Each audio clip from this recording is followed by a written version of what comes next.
Assalamualaikum warahmatullahi wabarakatuh. Halo semua, kami dari kelompok 1 mata kuliah Etika Profesi Hukum jurusan Hukum Keluarga Islam kelas A semester 4 akan sedikit membahas tentang sistem hukum Indonesia dan hakikat makna etika. Yang pertama yaitu sistem hukum.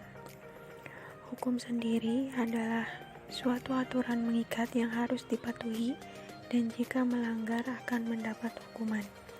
Kemudian ada ciri-ciri hukum. Yang pertama yaitu adanya aturan-aturan dan yang kedua yaitu bersifatnya memaksa.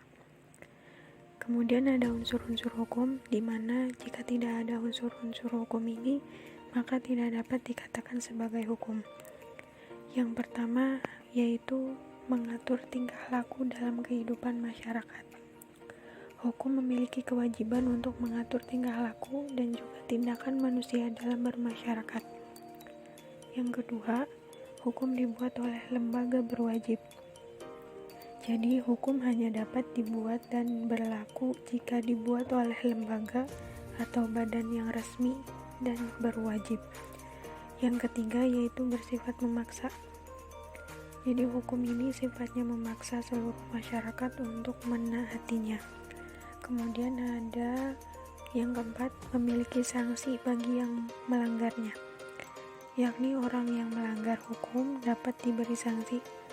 Kemudian ada fungsi hukum. Yang pertama, fungsi hukum itu mengatur.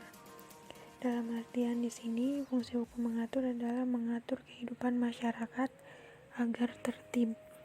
Yang kedua yaitu fungsinya melindungi. Fungsi melindungi ini yaitu agar masyarakat tetap merasa nyaman dan aman. Yang ketiga ada fungsi keadilan, yakni memberikan keadilan pada seluruh masyarakat. Kemudian ada tujuan hukum. Tujuan hukum ini memiliki dua teori. Yang pertama yaitu teori etis dan yang kedua teori utilitas. Teori etis ini adalah hukum bertujuan memberikan keadilan bagi seluruh masyarakat. Sedangkan teori utilitas, hukum bertujuan untuk mendapatkan manfaat bagi orang banyak. Kemudian ada sifat hukum. Sifat hukum yang pertama yaitu mengatur atau fakultatif, yang kedua memaksa, imperatif, atau yang ketiga melindungi.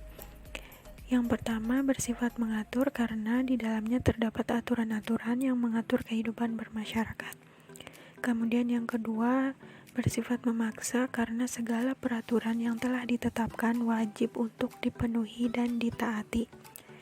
Kemudian yang ketiga melindungi, ini bersifat melindungi karena hukum memiliki tujuan untuk melindungi masyarakat dari kejahatan dan menjamin keamanan dan ketertiban di masyarakat. Kemudian sistem hukum di Indonesia. Indonesia sendiri mengatur sistem hukum kontinental. Hal ini tentunya karena Indonesia merupakan bekas jajahan Belanda. Namun sebagai negara yang mayoritasnya beragama Islam, sistem hukum juga berdampak pada Indonesia. Banyak undang-undang, peraturan yang mengadopsi ketentuan hukum Islam. Di Indonesia juga tumbuh dan berkembang hukum adat. Dan hukum adat ini diakui yang dalam beberapa pengaturannya mengadopsi sistem hukum adat. Pembahasan yang kedua yaitu mengenai etika. Etika sendiri berasal dari bahasa Latin ethicus, kemudian bahasa Yunani ethikos, dan juga etik dari bahasa Inggris. Etika sendiri dapat diartikan sebagai ilmu yang mempelajari atau membicarakan masalah perbuatan, tingkah laku, mana yang dinilai baik dan mana yang dinilai buruk.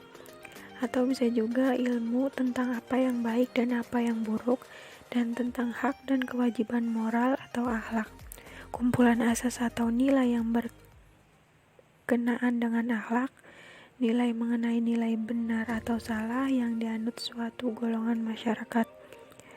Etika memiliki tiga jenis ya. Yang pertama yaitu ada etika deskriptif.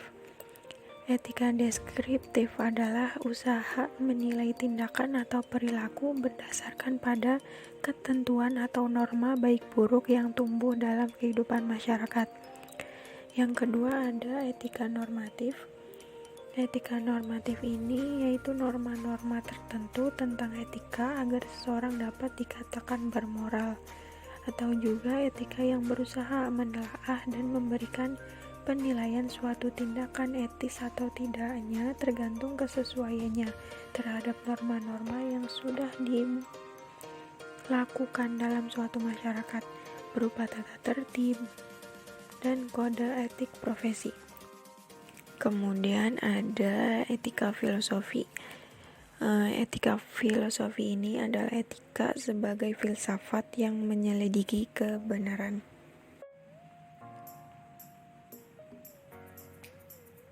Kemudian dalam perkembangannya etika dapat dibagi menjadi dua, yakni etika perangai dan etika moral.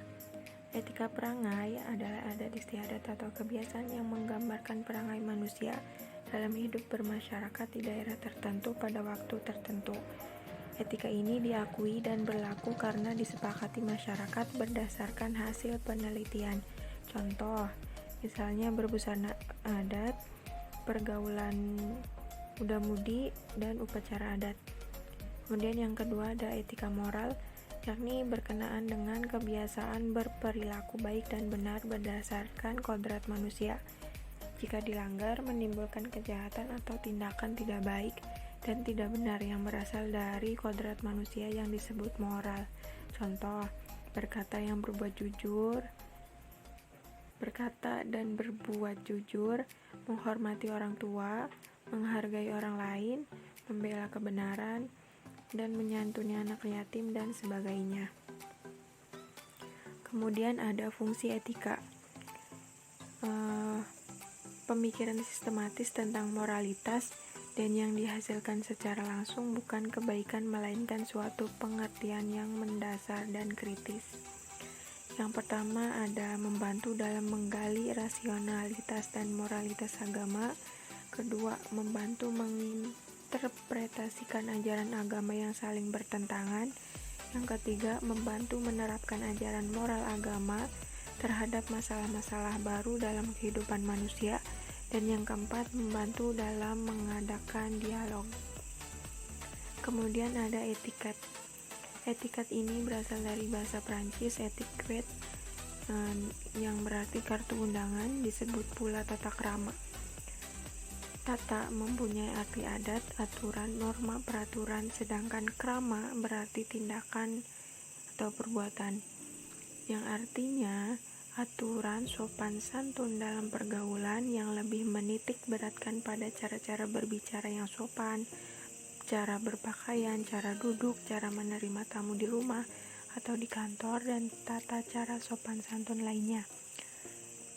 Etiket ini sekumpulan peraturan tidak tertulis namun sangat penting untuk diketahui oleh setiap orang yang ingin memperlancar pergaulan dalam menjalani kehidupan yang penuh persaingan.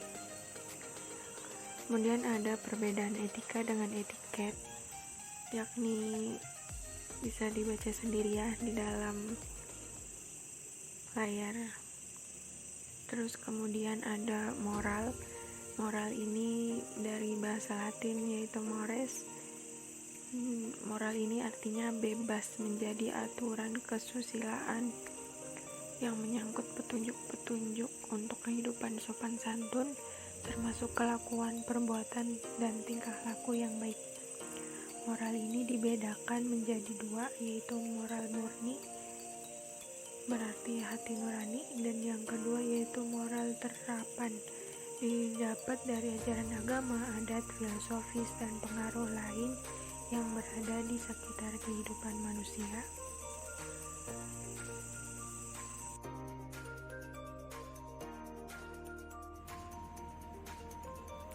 Kemudian ada objek kajian etika.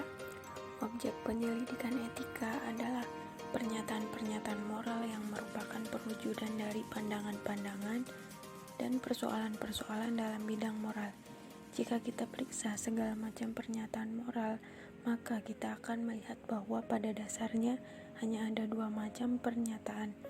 Yang pertama, pernyataan tentang tindakan manusia, dan yang kedua yaitu pernyataan tentang manusia itu sendiri, atau tentang unsur-unsur kepribadian manusia seperti motif-motif, maksud, dan watak. Etika merupakan ilmu yang kritis. Ia tidak boleh dicampurkan dengan sebuah sistem moralitas.